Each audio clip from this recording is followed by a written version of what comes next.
Hashem Svasai Tivtach Ufi Yagitila Sacha. We are now in the 10th and final Perek of Megillat Esther. This Perek only has 3 psukim, but in these 3 psukim, we have a wrap-up, a sum-up, a coming full circle that I think is very important to recognize. The first pasuk is Vayasam HaMelech Mas al Haaretz V'yeh Ha'am. That Achashverosh, after the war, he made a tax. He made a tax on his lands and on all the islands that he owned. Mas is 100. Hayam adds another 27. The gematria of V'yeh is 27. The gematria of Mas is 100. And so all throughout his 127 provinces, he made a tax. Why is that significant? So there are a lot of ways that this comes full circle. First of all, the beautiful, beautiful vart that I think it's Rab Nemental who says that Achashverosh had just experienced Nisim Viniflaos. Miracle, like he literally saw an amazing turnaround, something that he never expected, a whole host of series of events that clearly had the Yad of Hashem written all over it. And for a moment there, we know he and Haman, they saw the light for just a second. But he then made a tax on the land, meaning the Mas are the 2 letters in the Aseres HaDibros that were a miracle. Because they were a circle, it was a miracle that they were able to be etched through on both sides and not kind of like, and just hang. And he saw that miracle, but what did he do?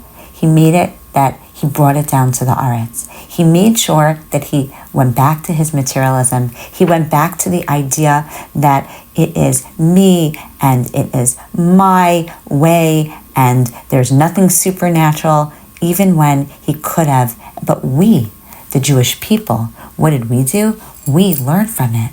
We, especially this Megillah, the last thing that we can be left with.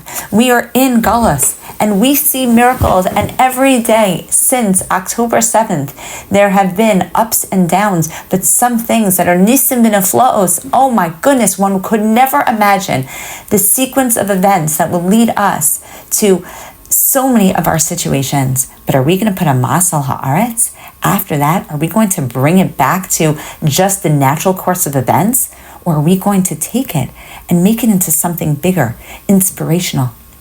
The Chol Ma'aseh Takvo Uvaraso Parshas Gedulas Mordechai Asher Gidlo HaMelech Elohim Ketuvim Al Sefer Divrei Yam Malchei Mazayim Pares.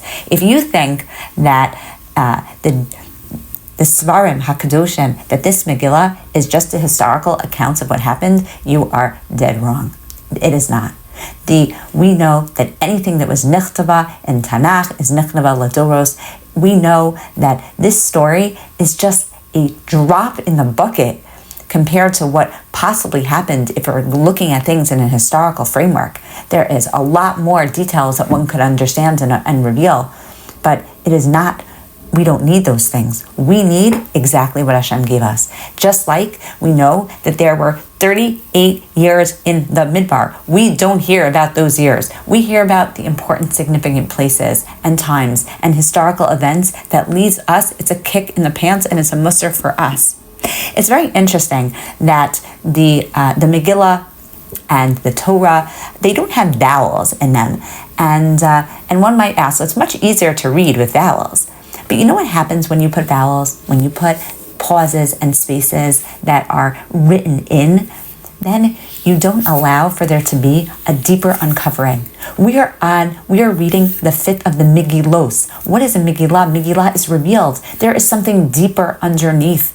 If you look at this book as a storybook, as an interesting book of what happened with a king and a queen and a bad guy and a tzaddik, you're missing the point.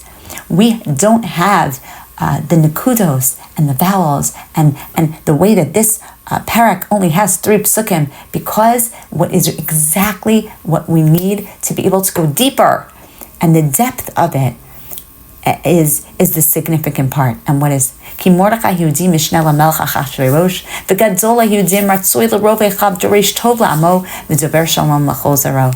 What is it that Mordechai, who was the Jew. He was the viceroy to King Achashverosh. He was a great man among the Jews. He found favor in most of his brothers' eyes. He saw good for the people, and he spoke for the shalom for his children. So that is the final pasuk, and we repeat psukim that we feel are the most important psukim. Why? Why do we even repeat the Megillah twice? Why don't we have the Megillah just one time?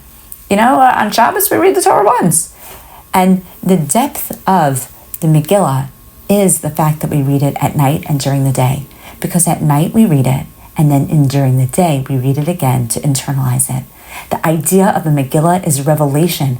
The idea that you have to go deeper. You cannot look at it on the surface. And so, what is it? Mordechai? We never thought that he would become a second in command to this powerful king. That wasn't in the cards. And he was able to rise to power.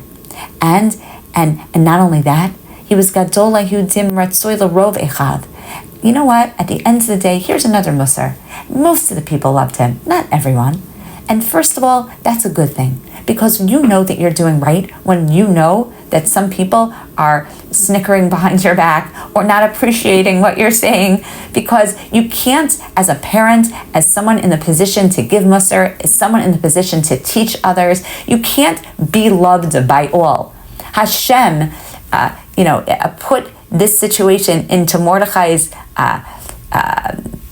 life, and he wasn't going for the popular card. He was going for the one that does what's right. And so it's good that at the end of all of this, most of the people respected him. Not everyone, because some people are harder nuts to crack. And also, he went out into the world. He was on the Sanhedrin. Some people didn't respect that he wasn't learning Torah and going outside of himself, and that was okay. It was okay because he, l'rov echav, he did it for the sake of his brothers. It's not just rov Yehudim, but rov echav. Isn't that an important message for us? As he was second in command, but all of the people were his brothers. Shalom, right? Shalom l'chol zaro. We're in Galus. What do we need to bring into our life? What are we being left with? This Megillah is the Megillah for people in Galus. It's the Megillah for people who haven't made Aliyah yet. It's the Megillah for people who, like Galus, we're feeling pretty good where we are. Now, at the end of the day, Achashverosh, and why don't we say Hallel at the end of Purim? Because we're still in Galus, guys. We haven't left. We're in a better position thanks to Esther. The Jews are in a better position. But we, again, remember that story. The guy who, in Baba Basra, who has an island, and his island that he builds a family on, only to recognize one day he's really on a serpent. And he went from a dangerous sinking ship to a serpent. He didn't go to an actual place that's going to keep him safe. And the serpent can kick him off at any time. We're in Galus. This Megillah ends where we are, in that stage where revelation is not going to come. And so, but what do we have to do in Galus? What do we have to focus on? Echav, that we're all brothers. And shalom, l'chol zaroch. And shalom and peace for us and for all of the people around us. Because with shalom, at least we're having a protection. With shalom, Hashem says, oh, you're b'shalom? Okay, you're not ready to have the Mashiach yet, but you know what, I'm not ready to completely reveal myself, because remember, the name of Hashem is not in the Megillah. But what am I prepared to do? I'm going to protect you. I'm going to give you simcha. I'm going to give you good things. Because with Echav and Shalom and Tov, your Doresh Tov, you seek me, you're good to other people. That is the bottom line for the true level of, now you want to have that the Agag and Amalek is gone and Mashiach is actually coming, and you want to actually be able to say Hallel and this time be at the end of the story. How do we get to the end of the story? We get to the end of the story. We get to the end of the story exactly with that pasuk. Doresh Tov, look for good, find the way of Hashem to do things for the right reasons, not the Ra, the narcissistic. It's all about me and my survival and what I need.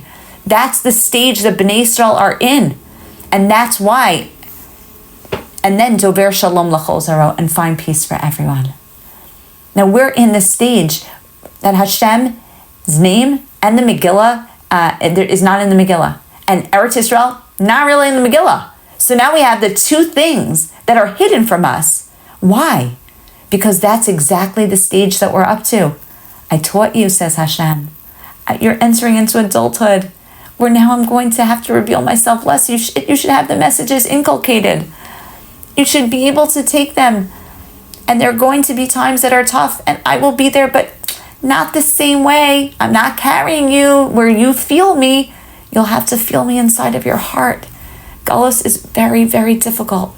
And the ups and the downs of Gullus are there for us to be able to do exactly that. Find Doresh Tov La'amo, find the good on our own, because we were given the Torah, we're given the messages. Kimu v'kiblu, we re-accepted it on Purim. We need to re-accept it and have it as a value to us. That is Megala. We have to do the uncovering in Galus. That is this Megillah, and that is the totality. That's why Esther is this Megillah for us forever. That's why we can appreciate it and connect with it on so many levels. Because it isn't some pure thing where Hashem is there and the Kedusha of Eretz Yisrael is there. No, this is us in Galus. This is us that we have to do our own revelations. We have to find our Doresh Tov. We have to find our derech. But let it be the derech where Hashem is in the forefront. Let it be that we believe and that we're trying to do good for us, but also Echav, L'rov Echav, and Shalom L'chol Zaro. And if we can do that, then Hashem promises that then Purim is Kippurim. It's a cleansing. It's a time where then HaKadosh Baruch Hu can give us all the brachos, Yeshuas, and Bekarov. Wow, we have completed the Megillos, the 5 Megillos. What an amazing accomplishment. Mazel tov to all of you. This is something that is so beautiful. And HaKadosh Baruch Hu should just give Eretz Yisrael and Am Yisrael to continue to reveal himself in the most beautiful ways possible. And we are going to go on to Sefer Daniel. Chazak, chazak, v'nitz chazik. Mazel tov, everyone.